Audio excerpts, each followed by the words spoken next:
جب آنکھیں ٹھنڈی ہوں گی۔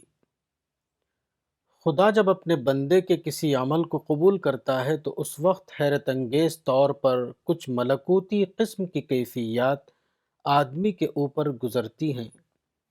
یہ اس جنت کا تعارف ہے جس کا وعدہ سچے بندوں سے کیا گیا ہے۔ یہ باغ بہشت کی خوشبو ہے جس کو اہل ایمان دنیا کے اندر پاتے ہیں۔ یہ کیفیات اگرچہ تڑپ کی صورت میں ہوتی ہیں مگر وہ تمام لذتوں سے زیادہ لذیذ ہیں۔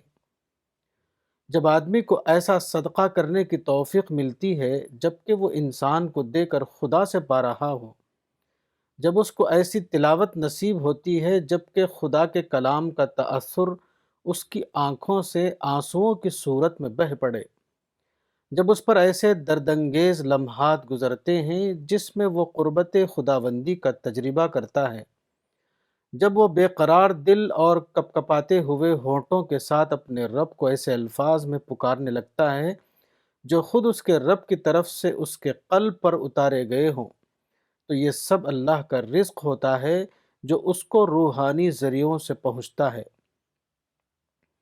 وہ ان جنتی پھلوں میں سے ایک پھل کا مزہ چکھتا ہے جو خدا نے اپنے نیک بندوں کے لیے چھپا رکھے ہیں۔ آج یہ پھل ایمانی کیفیات کی صورت میں ملتے ہیں اور کل وہ جنت کے ابدی انعامات کی صورت میں اس کے حوالے کیے جائیں گے۔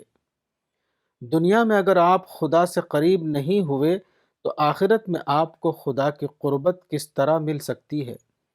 جس کی عبادت دنیا میں اس کی آنکھوں کی ٹھنڈک نہیں بنی، اس کو آخرت کی وہ نعمتیں کس طرح ملیں گی جن کو پا کر ہمیشہ کے لیے اس کی آنکھیں ٹھنڈی ہوں۔